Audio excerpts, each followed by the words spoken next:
I've had the pleasure of working with Matt for the past 3 years as an observer on the Skillshare board, and he has done an incredible job as the CEO of Skillshare.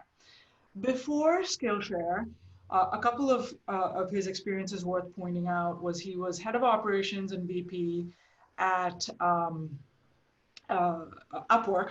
And after Upwork, he was CEO of Visually. And so he was the perfect COO for Skillshare. And over time, as Michael, the founder, and Matt talked about it, they realized that it was best for Matt to take on the role of CEO and for Michael to assume the role of chairman and go start another company. And so I'm thrilled to have Matt here with us today and really thrilled for all of you because he's just incredibly honest about what he found challenging, his experiences, and is very authentic about how he grew into the role of CEO. And with that, Matt, I will turn it over to you. Great, thank you. Let me go ahead and share my screen. All right, give me a thumbs up if you're seeing the title slide. All right, I've made the mistake of being 15 minutes into my pitch before I realized I wasn't actually showing the right screen. So thanks for having me. Really appreciate everybody joining. I've been, as Shripriya mentioned, I've been a proud member of the Spiro family since joining Skillshare in 2016. And, having gone through a couple of these sessions with the Spiro folks over the years, I've been on the receiving end and learned a ton. So I appreciate them asking me to share some of the things I've learned along the way as I've worked towards being a CEO. And so, when I look at my career, I've basically had 6 jobs. And when I look at where I am today, and I feel very lucky for each of these experiences and some of the fairly painful lessons learned along the way. But I really do feel like I just learned a ton in each role and learned things that were very complementary in different ways. So, every day I put a lot of these lessons to work at Skillshare. So for this session, my goal was to package up some of those that have been, I guess, the most valuable to me since becoming a CEO, and some of the ones that just stood out over the years. So my first job was in investment banking. I was with JP Morgan's Telecom Media and Technology Group. And the focus on finance, it just, that start in banking gave me just a very strong financial foundation. So when you think it, you look at a lot of CEOs, they tend to have an expertise coming out of one area or the other. Very early in my banking career, I had a managing director who put me on a very complex leverage buyout deal with a pretty unbelievable financial model involved. And that guy whipped me relentlessly for about 9 months. But it was just an amazing way to get up to speed on how the financial underpinnings of a business impacted over time. And, I think I look at, a lot of technical CEOs retain a few technical projects here and there. And I'm similar. We have a CFO, we have a finance and accounting team. I still have a copy of the financial model that I'm constantly running and playing with in different scenarios on the side. So for those of you who don't have a financial background, I strongly recommend you take the time to learn how to build a bottoms-up financial model from scratch. Is absolutely worth learning because I think when you go through that process and you start to play with the different drivers and the factors that have an impact on growth and cash flow, ultimately you're just going to have a much stronger grasp of where the operating leverage is in your business.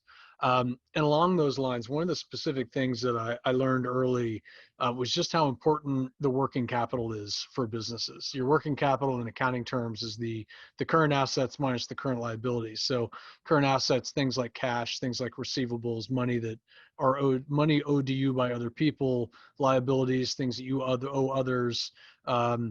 Whenever I was working on a financial model, it was always you had to try to get the debt to pay down in 5 years. The first numbers I would go and play with would be the number of days it takes to receive money from customers and the number of days it takes to pay your vendors.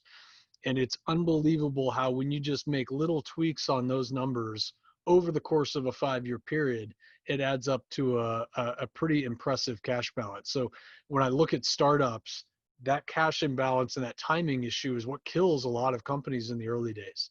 that cash cycle from when marketing dollars go out the door to when that cash comes back in the door, if it's too long, they run out of cash. And a lot of startups are very focused on their LTV to CAC, which is obviously an important number. Um, but if the cycle time between when the money goes out and the money comes in is too long, it doesn't matter what your LTV to CAC is, because you never actually see the end of the life of that customer because you're dead. So that cash recovery period is really important, and it all starts with your working capital. So paying close attention to that has certainly helped me over the years. My second quote unquote job was my quarter life crisis when I left banking. I had an uncle who lived in southern Mississippi, who had gone through a very nasty divorce, was about to lose everything he had in a foreclosure auction, and so I was sort of fed up with banking. I knew I was moving out to California with my then girlfriend, now wife. So I quit my nice, comfortable, well paying banking job and decided to start a canoe rental business in southern Mississippi. So I was the owner and investor, and then my uncle was going to be the manager. And I learned the hard way that um, knowing how the engine works doesn't mean you actually know how to drive. I had absolutely no idea what I was doing running this business. This Soggy Bottom turned out to be, I describe it as a shit show inside of a dumpster fire on top of a train wreck. It was hands down the worst professional and financial disaster of my life. And it didn't matter how good the spreadsheets were. It didn't matter how good the business plan was. I didn't know how to drive a car. I just had absolutely no idea how to run this business. I had never managed people. I knew nothing about marketing. I made so many absurd rookie mistakes. I can't even begin to count them all. So, finance, it's a great fundamental to learn. Being a banker is not a real job. I had a painful wake up call that knowing how the engine worked didn't mean I actually knew how to drive. And along those lines, I mentioned marketing. Um, we had the best facilities, we had the nicest equipment, we operated on the best stretch of the river. There was a competitor upstream. Equipment sucked. The site was a dump. It was just, we were clearly the better user experience. We had the better product. We had the better service. Nobody knew who we were. They'd been around for 20 years. They had the offline equivalent of SEO. Like, people just went there because their parents went there. And I see so many startups that are focused on the product and the technology, but never really figure out how to package it and communicate the value. And I think particularly companies have gotten so good at acquisition marketing that they abandon or have forgotten about brand and product marketing. It's often an afterthought. So there's just not enough attention to who you're solving for, what they care about, what the value proposition really is, and what's going to bring in users that stick and retain over time. So, when I look at the Soggy Bottom experience, it was a better learning experience than business school, but unfortunately, it was also a lot more expensive. So I got out to California, being an unemployed telecom investment banker with a failing canoe rental business in the summer of 2002. Turned out that was not a position of strength, but after 9 months of desperate unemployment and doing some consulting work, I joined a founder who had a recruiting startup and kind of helped him build it from the ground up. So I kind of came in as his number two. And there were kind of two main lessons that have stuck with me and that actually came out of the same management training session that we did. The CEO was a hardcore collegiate rower. And so he had our management team go do this leadership and team building training that was a combination of classroom time and then sessions on the water rowing in a 4-person boat. And the instructor did an exercise where he had us all rowing on indoor machines, and he chose one of the people in the group to row first and just had said, look, set a pace and everybody will keep up. And she was so busy looking around trying to make sure everybody was in sync that she herself wasn't keeping a pace. And so the obvious lesson was, if you're spending a lot of time, too much time looking around trying to figure out whatever everybody else is doing, you're not actually leading and you're not setting a pace that people can keep up with in a regular way. Then he had a switch and he picked me. And after seeing her kind of all over the place, I just locked in. I mean, I was a human metronome. I didn't look around once. And he pointed out afterward that half the team was keeping up, the other half would lost me from the very beginning. And so I did the exact opposite mistake where I wasn't paying any attention to what the rest of the company was doing, and I wasn't setting a pace that was even reasonable for half of the group. So, that idea of setting the right pace and finding the right cadence for your business, um, you have to find that right balance between being a leader, taking a stand, setting a direction, but you can't do it in a vacuum. You've got to keep an eye on whether or not you're losing people and why you're losing them, and how do you bring the whole team into a cadence that ultimately makes the boat row faster. Um, and then the second lesson that came from the same management training, so we had, I think there were four-person boats, and in our boat, there were two of us that were decent, in decent shape, and then two of us who were struggling a bit to get the mechanics of rowing down. And when all four of us were pulling, the boat was just out of control. I mean, we were shaking back and forth. We just couldn't get into a rhythm. And so finally, the trainer said, "Look, Matt and John, the two of us who were the stronger rowers, don't row. Just put your oars on the water, hold them flat, and keep the boat steady."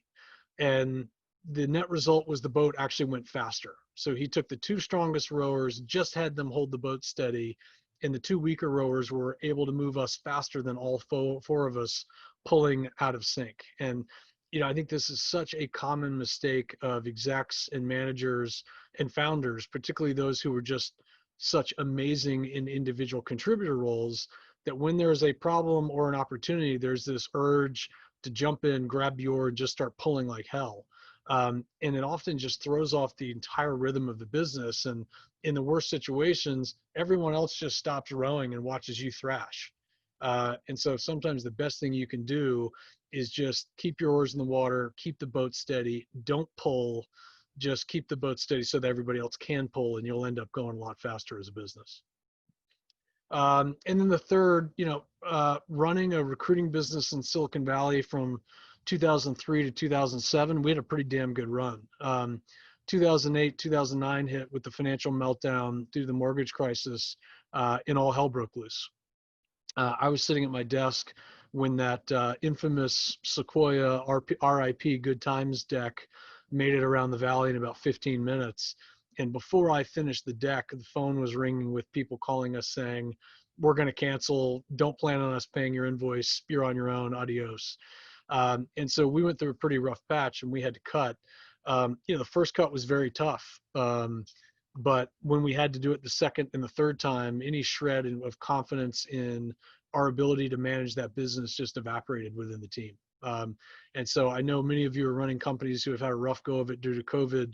And it won't be the last crisis you face, but when you realize you need to cut, I'd strongly encourage you to be aggressive. If you overdo it and you have to hire people back, that's a great signal that you've reached the bottom, and it actually starts to build confidence in the team. But once you have to cut that second and third time, it sends the opposite signal, and anybody who's left is going to start scrambling for the exits. So I left Apollo for what was then Odesk, became Upwork in 2009. And this was, when I think back through my career, this was hands down the most impactful 5 years of learning I've ever had. I was a VP at Acolo and was basically acting as the COO and CFO.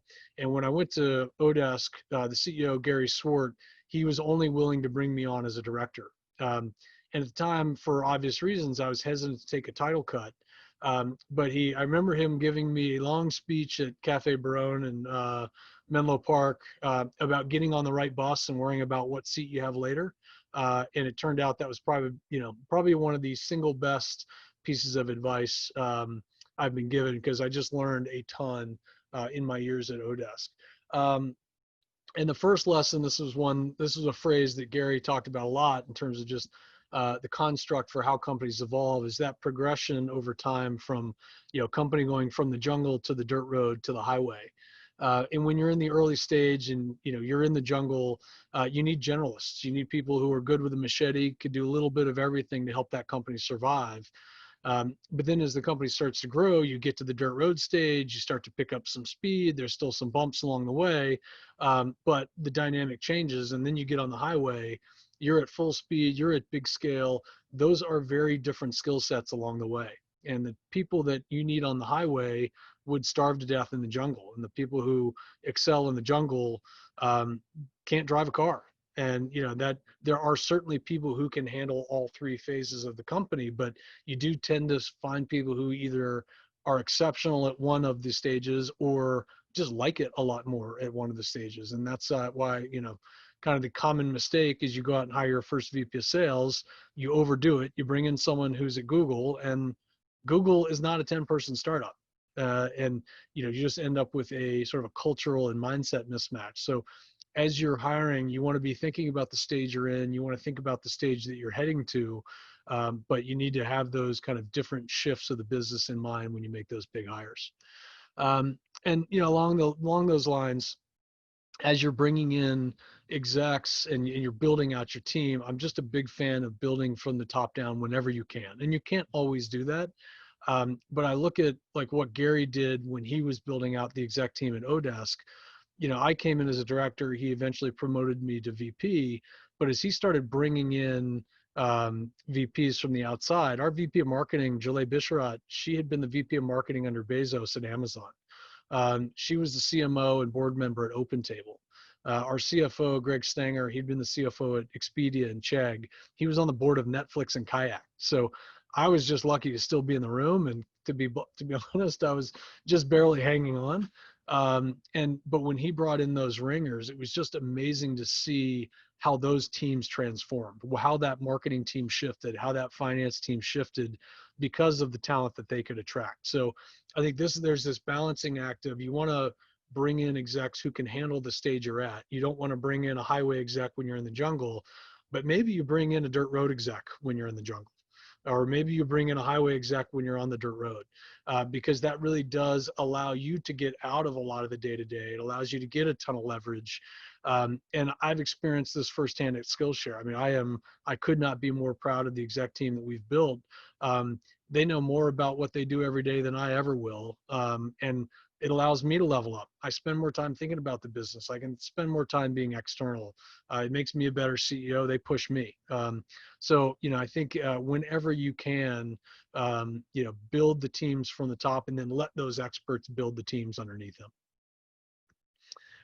So I went from from Odesk to being the CEO of Visually in 2014, and this was this is my first CEO joke, and so our first CEO job. And so the joke at the time was, do I want to be the CEO of any company willing to make me CEO? And it did not disappoint. The company was in a rough spot, and the board was basically bringing me in to try to clean things up and land the plane. But what was amazing through that experience was it was just the refreshing simplicity of being in a position where you had to make a lot of decisions without a lot of time and without a lot of money. And when the building is on fire, it just strips away a lot of the extraneous BS that doesn't really matter. And so that sort of purity of focus was both a little scary but kind of refreshing. And along those lines, when the building is on fire, there are the three types of people, and you may have heard this analogy, but there are the people who grab a bucket and get to work putting out the fire. There are the people who run screaming from the building, and then there are the people who just stand there and yell fire. And the last group is the worst. They get in the way, they make a ton of noise, they're just a distraction. And so you will have to clear those people out. When the shit hits the fan, those are the people you got to get out first. The second group, let them run. They're doing you a favor. They're clearing space. They're freeing up time and energy and resources for the first group, and that's where you want to spend your time. The people who grab a bucket and get to work, and that's one of the things that I screen for when I interview. What happened when you ran into these difficult situations? Talk me through. A lot of times you'll get comments about how well this company wasn't performing. It's like, well, what'd you do? How'd you help? Like, how'd you get involved? And you can suss out a lot about when things are going to get difficult, and hey, it's business, it's a startup, they inevitably will, which of the three buckets is that person in? Um, and the other thing that's kind of helped me get through that tight spot visually was just being very blunt about where the fires were. If the team doesn't know the fires exist, they certainly can't grab a bucket and help.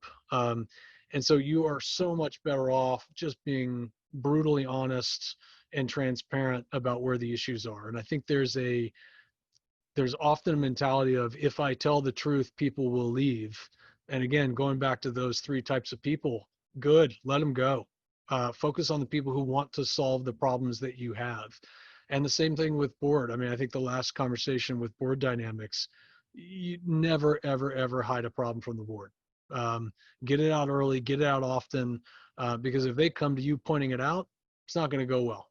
If you come to them saying, hey, we got a problem, who do you know? What do you know? What have you seen? How can you help me? What resources can you bring? Make them part of the solution, hand them a bucket. And so I think that just brutal transparency, you end up building a much stronger team, because the right people self-select because they want that type of ownership and input and contribution. Um, and then, I ended up, so we ended up turning visually around. We sold the company in early 2016. I joined Skillshare in November of that year, originally as COO, and then as Shreya mentioned, took on the CEO role about a year later. Um, and I can honestly say this is my dream job.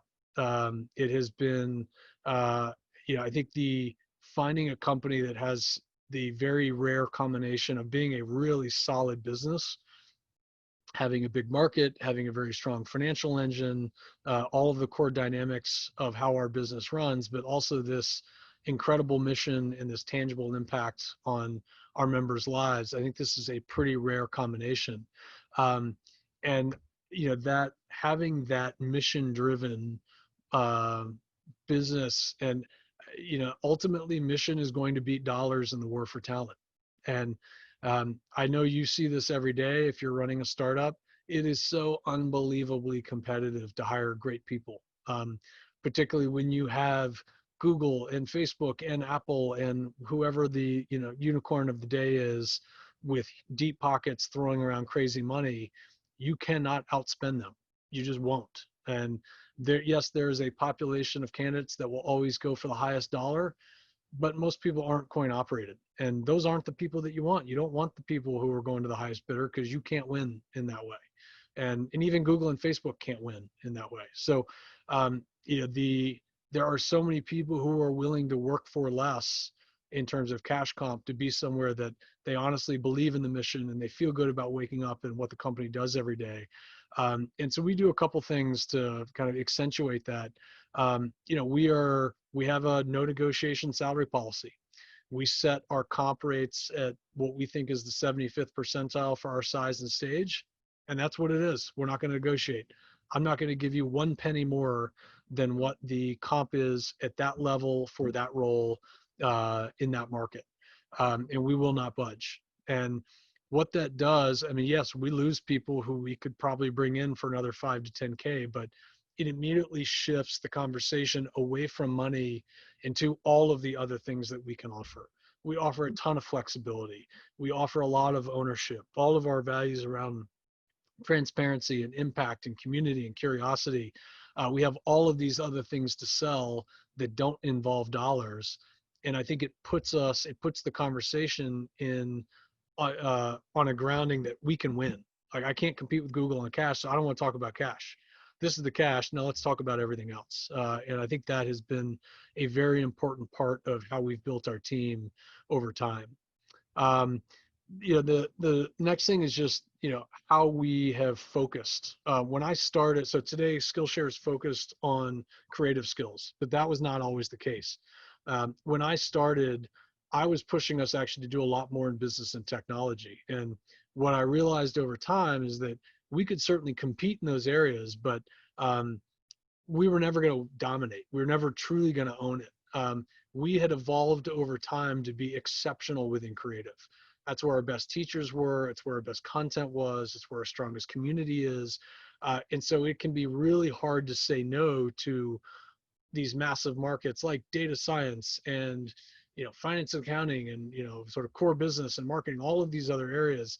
But when we made that decision to focus on our creative core, it's just amazing how many things fell into place. Like, we know who our users are. We know them better than anyone. We know what they want, what they need.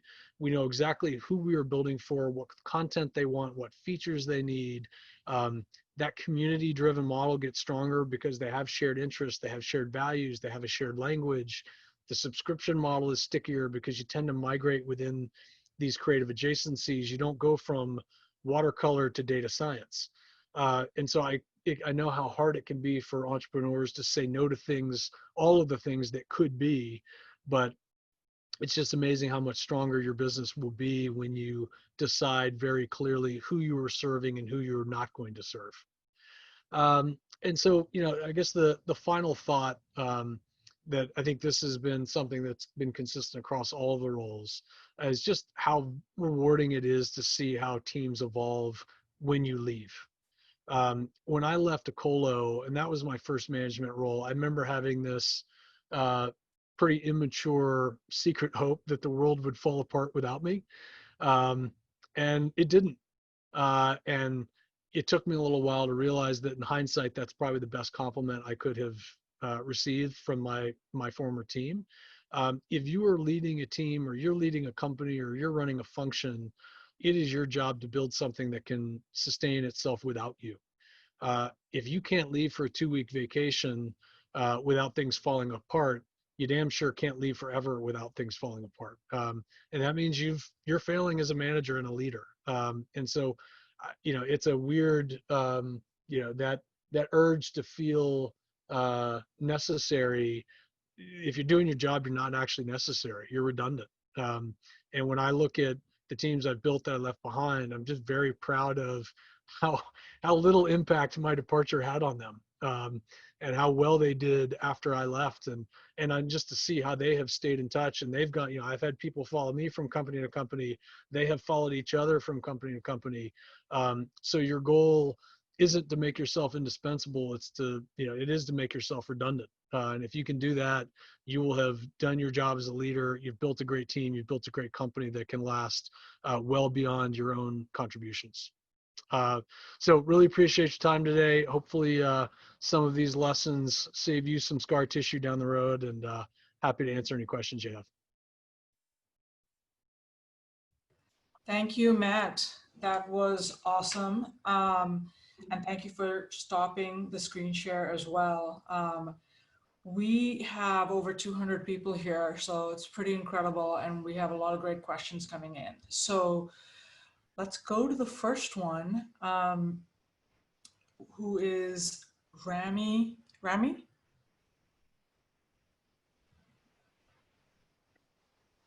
Rami Kordani.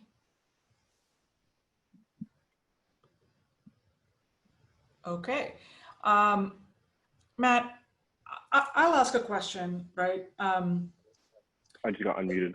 Oh, you're back. All right, Rami, go ahead. Yeah. So Matt, thank you so much for taking my question. My question is, do you see being a CEO as a specific transferable set of skills similar to being a designer or developer, or do you see it as a combination of luck and natural ability? It's a role. I view it very much as a role. And I look at sort of how Michael and I handled the transition. I came in as COO, he was CEO. We spent a lot of time to make sure we had defined what that meant.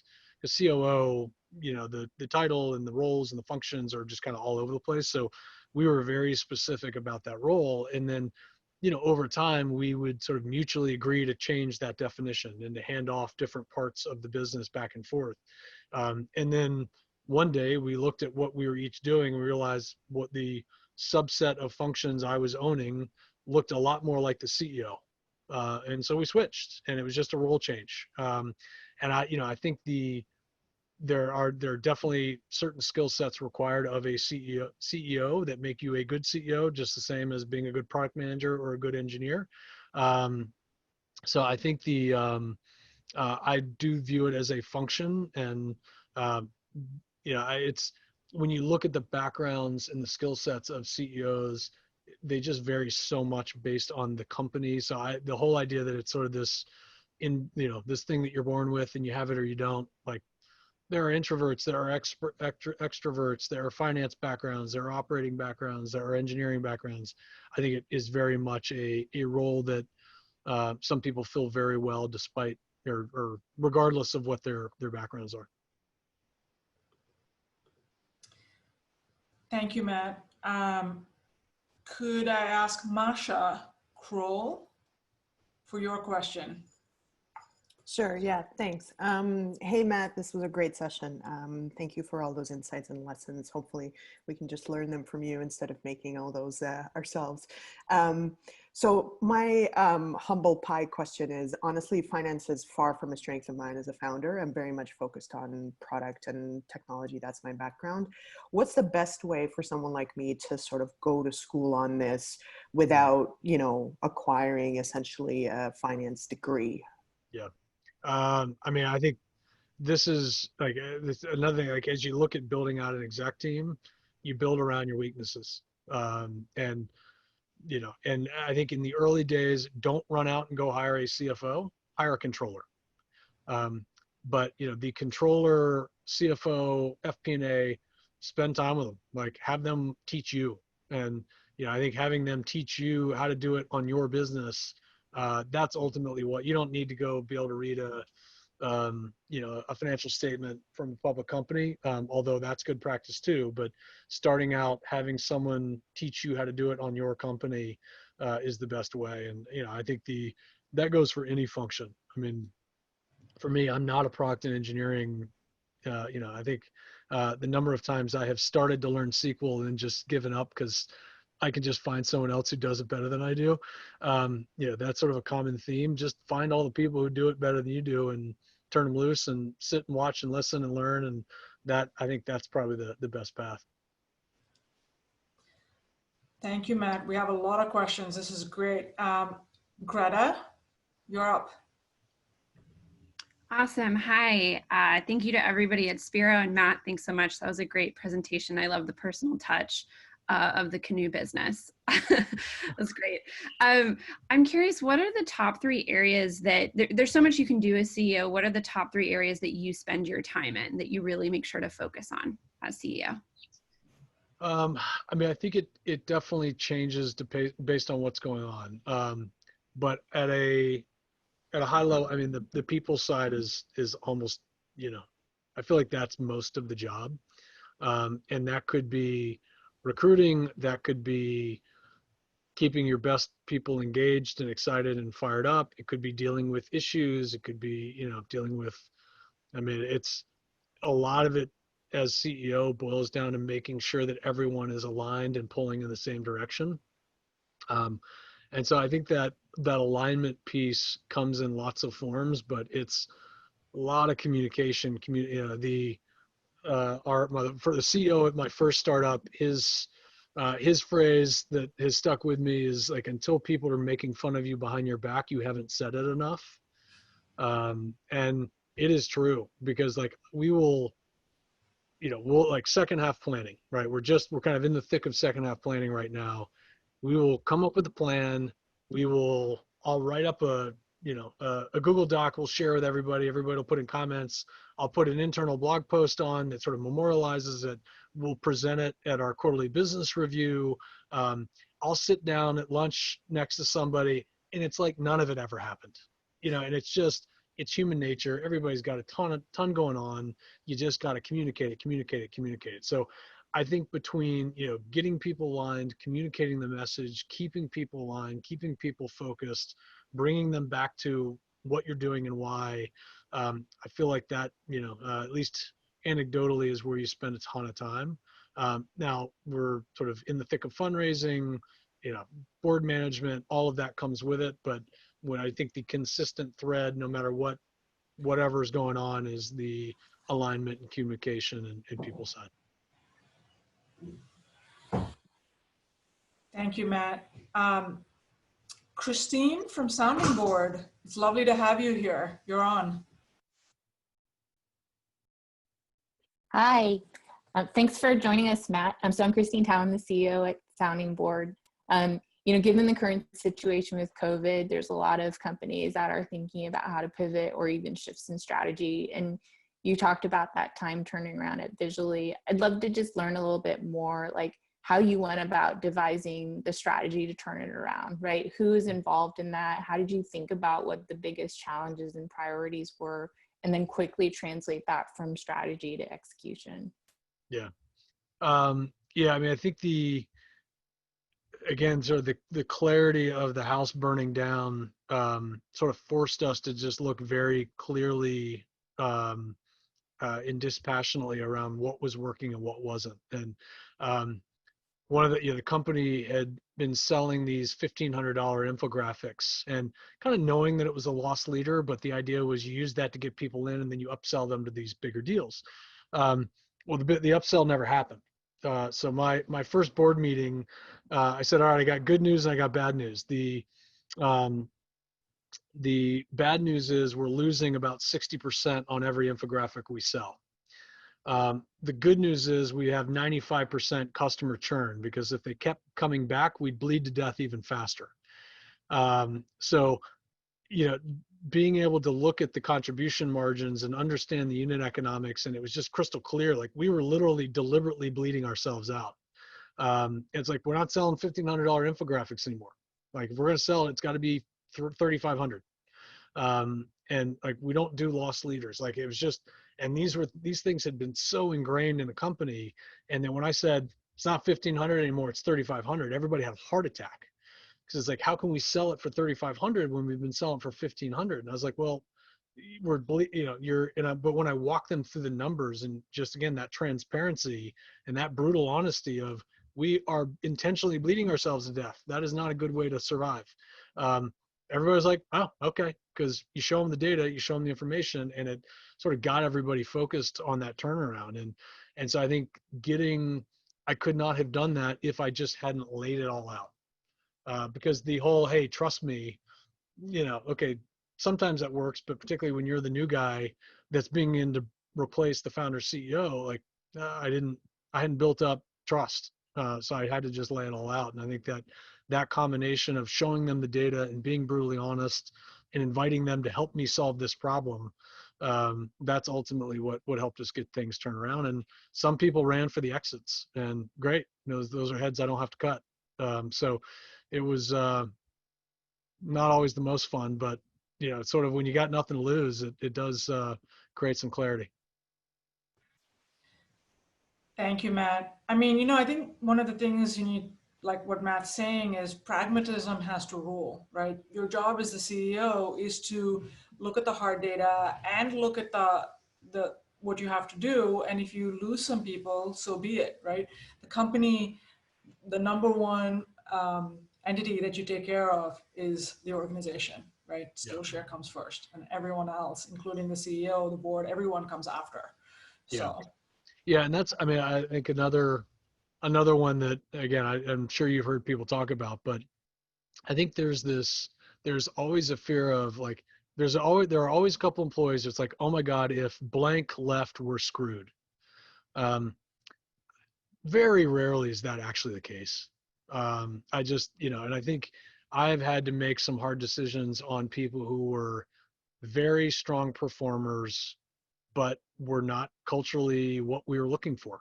They did not share our values. They, and when you have to fire a very strong exec who is performing well, hitting numbers month in, month out, because their values are just not aligned with how you want to build the business, that is the toughest decision you're going to make. And I remember him saying, I can't believe you're doing this. This place is going to fall apart without me. You're fucked. And you know what? I mean, to his credit, back to my earlier point, he built a team that did just fine without him. And like, I think that's there's that angst around what happens when you have to make those hard decisions. And, sometimes things go sideways, but generally speaking, things work out just fine. Thank you, Matt. Nicholas Johnson, you're up. Hello. Great talk. Really liked a lot of your analogies. One of the things that's really tricky when you're trying to build a team and never had to build a team is trying to figure out how people interact together. You might be like, I feel like this person's great at this job, but then you add them with someone else and they have friction. How do you look at team dynamics and building that like company team? And then kind of adding that with COVID right now with so much remote work and everybody's on Zoom. What do you think of remote work with team dynamics, and how do you look for people that you know are going to be able to communicate well with remote and Zoom and all these, like having to communicate through tools? Yeah. So I mean, I guess on the first question on team dynamic, I mean, the I think that in a perfect world, we would not hire anyone unless they had done like a 90-day temp to perm type of model. Like I think that's my dream scenario, is it becomes socially acceptable and financially possible for everyone to have a 90-day trial period for both sides, right? Because that way you get to actually see them do the job and do the work. Now, unfortunately, that's just not realistic or possible in most cases. But so then how do you fake that during the interview process? And I love just working through a problem. The case study model, having them walk you through an issue they've addressed, like do an analysis, like, hey, this is something we're running into. Let's work through this together. And that's one thing that Michael, when he hired me, he just did a great job of, like, I mean, I feel like my interview process lasted like 6 months. I don't, like, every time I left the office, I was like, I don't know if this process is ever going to end. But he would just send me emails like, hey, like this thing came up today. What do you think? And it was sort of his way of kind of faking that interaction of how we would work together on a day-to-day basis.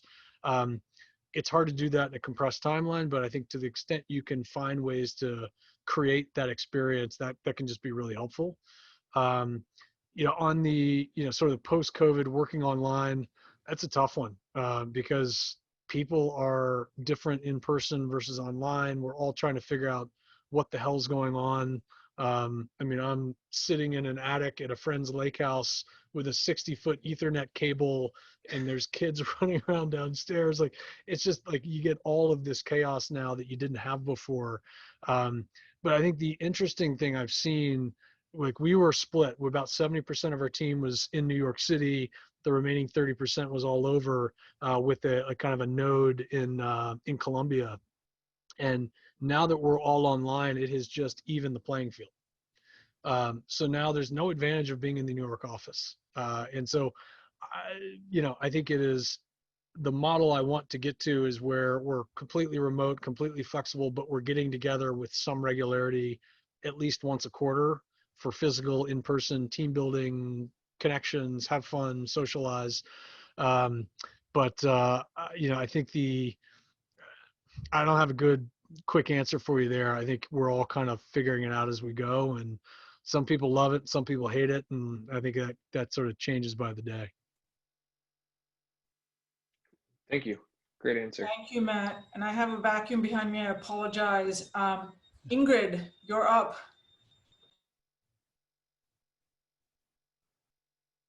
This is put me on the spot. My question is like way back.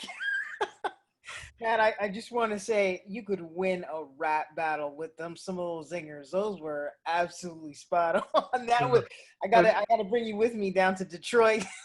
It's it's my redneck upbringing. I've got a lot of good or really bad analogies depending on your perspective. So I found the question, and it was this: are there skills that underrepresented individuals should know they have as part of their survival mode that would suit them well?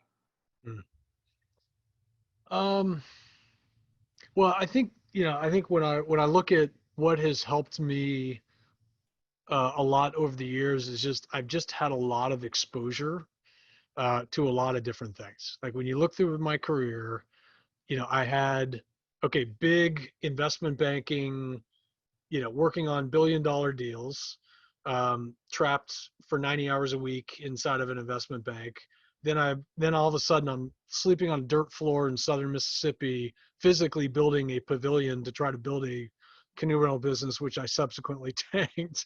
And then I go to Silicon Valley which is like a completely different world. So I think and I look at just the individual roles I've been in, like the experience at Odesk, I was kind of a GM role. I was building a new product. I was building a new team. I was doing separate marketing. So I just had a lot of exposure. And I think, when I look at where underrepresented employees, in many cases, because they're underrepresented, they just haven't had as much exposure.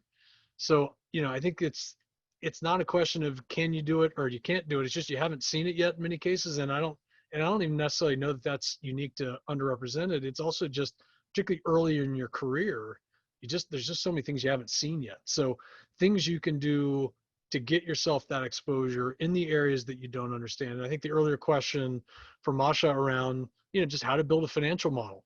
Most people have never just sat down and done it. And there are so many places to learn it. There are so many people willing to teach you and give you that exposure and give you that experience. So, I guess it's, given my background, it's harder for me to sort of have the perspective, from the underrepresented group.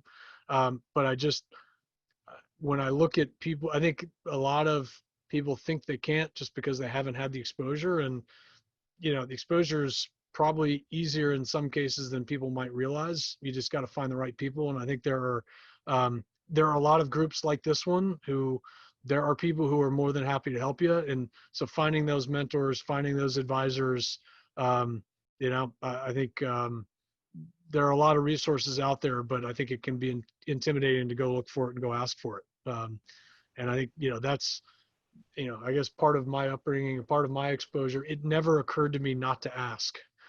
And that's, part of the privilege I've had over the years. But I feel like that's not a great answer, but it's the best one I could come up with. So happy to talk through that more offline.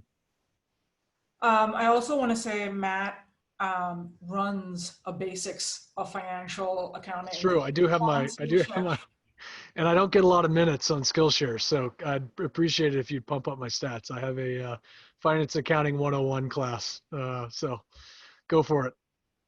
Yes, I have actually watched some of that class. The next question is, I hope I'm saying this correctly, Timur. Yes, thank you. I'm sorry, I have some noise in the background as well. Maybe not quite the vacuum cleaner. Can you hear me okay? Yep. Okay, great. Well, thanks very much, Matt. Yeah, very much appreciate your zingers and brings back some great recollection of lessons we now know. So my question is, can you give some guidance on a kind of the polar opposite of the tendency to perhaps underraise to preserve capital among founders, especially with the earlier rounds being among the most expensive equity that we'll raise, as well as I think there's also a real trend to overraise and have a higher valuation that we can all brag about, right? There's always a desire to brag about that. So I'd love some guidance on how to find that middle road and the right path. Yeah, I think on the underraising, I think a lot of founders and CEOs over-index on sort of fear of dilution. And the reality is, if you take a little extra cash and you take a little extra dilution and you have $1 billion payday, you'll never miss it. If you take a little, too little cash and you run out of money and you're dead, you're not solid, then that's the ultimate in dilution. So now that said, I think there's also the balancing act of, I just see too many companies paint themselves into a corner by raising too much money at too high valuation. And then you have to do a down round. And it is so unbelievably disruptive to the business, to the employees, to your ownership, to the board. It's just, again, we have gone through a couple rounds of funding.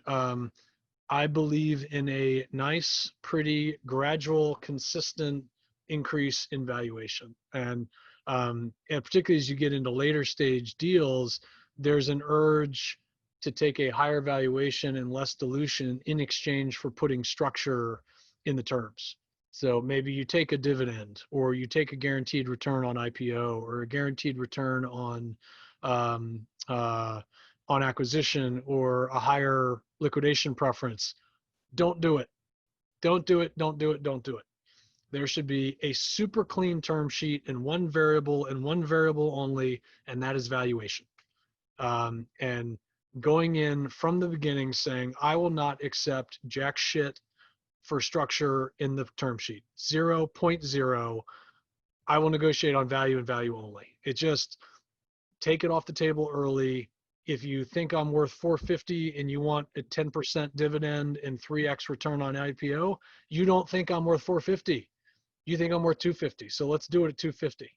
So that's one of those lay on the train tracks issues for me. And it is easy to get sucked into it. And I have had a term sheet in front of me that had some structure and it was a good term sheet and I really liked the investor and I was like, oh, I really want to take it. And I would have taken it. And one of our board members slapped me around and said, you dummy, don't take it. Drop the price and to get it to a clean term sheet. And that's what we did. And that was the right call. So that's my soapbox on that one. But that one I feel very strongly about. I could not agree with Matt more. And founders, we live in an environment where people want to give you valuations that are insane. You know you shouldn't take it. Your other founders know you shouldn't take it. Don't take it because you're thinking about dilution, but you will shoot yourself in the foot for the next round if you do it. And I have seen companies, amazing companies, die because of this one issue. And literally they can't raise another round and they take this amazing business and all these people who worked insane hours and put their heart and soul into it and they crush it because of ego and taking a round that you should not take. So, and Skillshare is a company that has throughout history taken small amounts. They bite off a little amount, chew. Bite off a little amount, chew. That's how you should grow your company. Yep. I cannot say this enough. Yep. Christopher, I accidentally missed you and it's great to have you here. Chris, on to you. Hello. Yeah, thanks, Matt. Just a really brief question. I was just curious what data you use to calculate that 75th percentile you mentioned for your fixed salary structure. We do a similar thing at our company, but one thing we've always wondered about is like, what's the right competitive set to kind of measure against, particularly we're fully remote. So, you know, are we using Bay Area numbers for engineers or, you know, or what? So thanks. Yeah, so we try to triangulate from a couple different sources. We'll use, you know, PayScale, Salary.com, kind of the typical public comps. They're not great. Our investors do some surveys, so we get good data from them. There are a couple other paid sources like Option Impact for the equity side. So I think there are a couple different sort of databases and sources we use, but there is also just an aspect of gut feel. We just kind of know what people are making in the market. And we had a situation where we had said, all right, you know, 75th percentile was X for a senior level engineer, and we were off by 25K. And when you get a bunch of rejections because they're making a lot more from similar sized companies, your data is probably off. So there is a little bit of trial and error in art involved, but we try to start with the databases and then make tweaks from that based on what we see. And then the whole regional thing, this is another big question.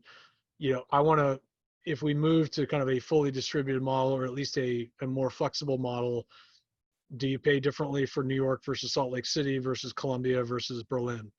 You know, and the purest view is, hey, if you do the same work, you should get paid the same amount. I hear that argument. It just doesn't seem like a actual rational approach for the business. So what is the discount? How do you calculate it? What happens if you move from New York to Brazil or Brazil to New York? And we're still kind of working through all those mechanics right now as we think about what the new version of our working model looks like. Okay, I am going to try to squeeze in 2 more questions if I can. Amira, you're up. Thanks for that. I appreciate that you highlighted the importance of marketing.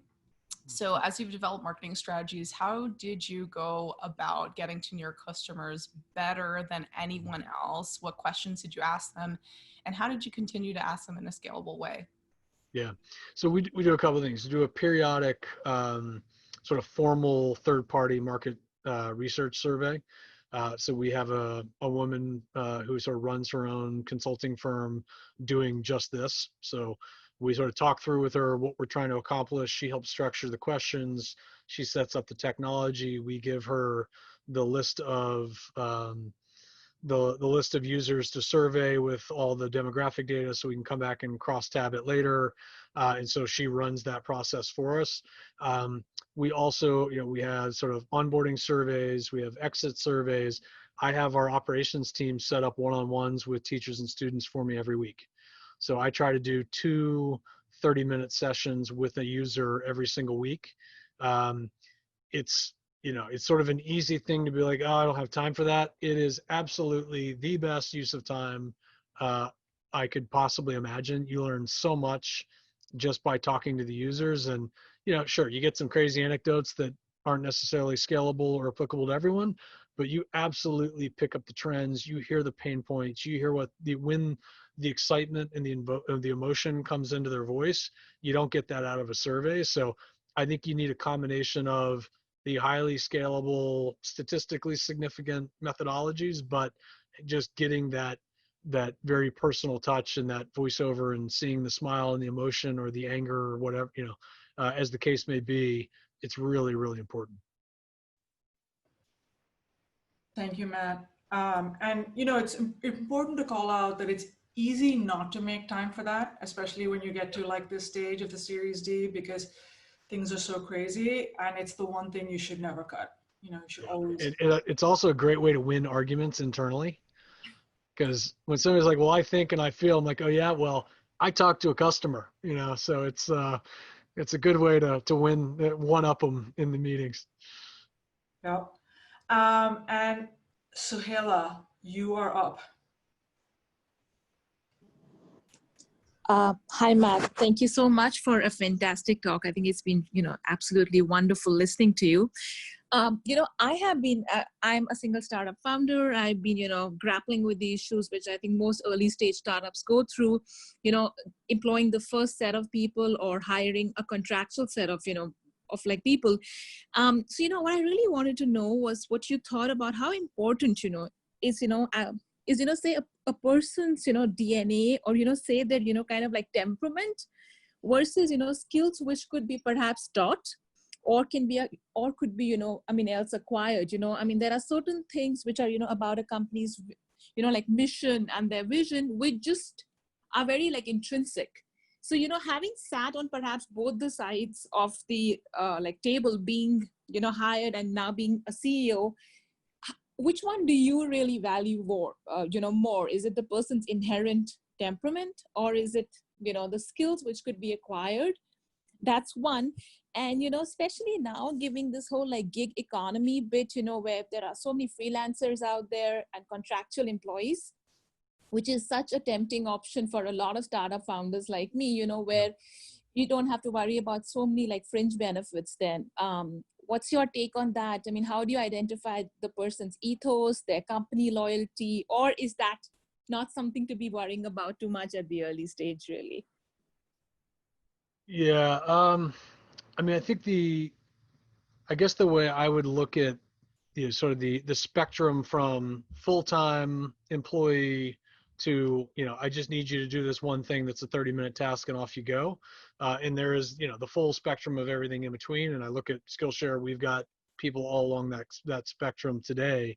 The more time you spend, the more the values alignment, that is it's a requirement like that. You don't even have the conversation about skills unless the values alignment is there.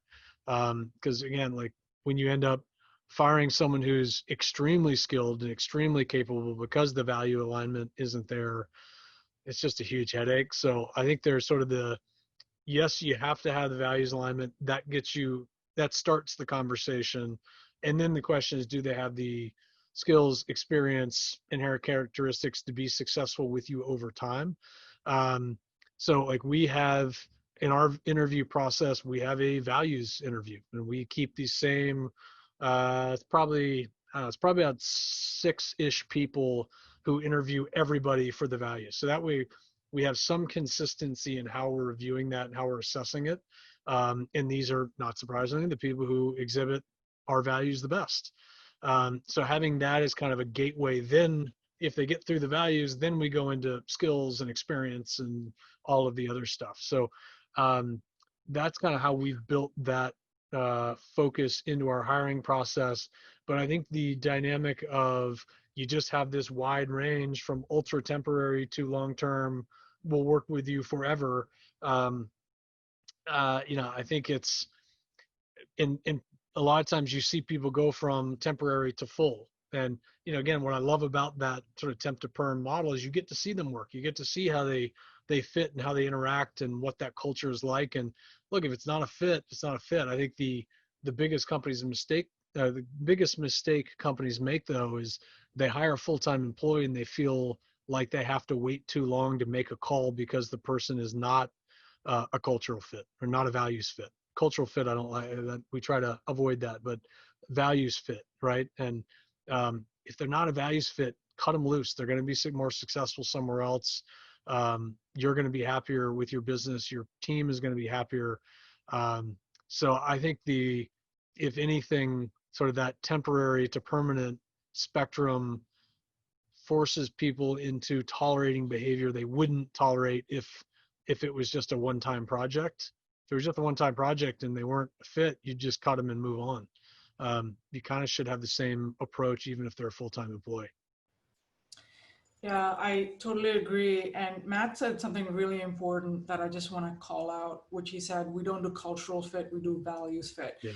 And the reason that's important is because, your team may look a certain way right now, and you want to have the most diverse team in terms of all factors, including diversity of thought and race and gender and all of those things. And when you look for cultural fit, you will often add more people who look and sound and think like you, and you don't want to do that. But values are universal and ingrained across all people similarly in terms of, do they care about the mission, their ethics, those kinds of things. And it's important to separate those two out and look for values and not cultural fit.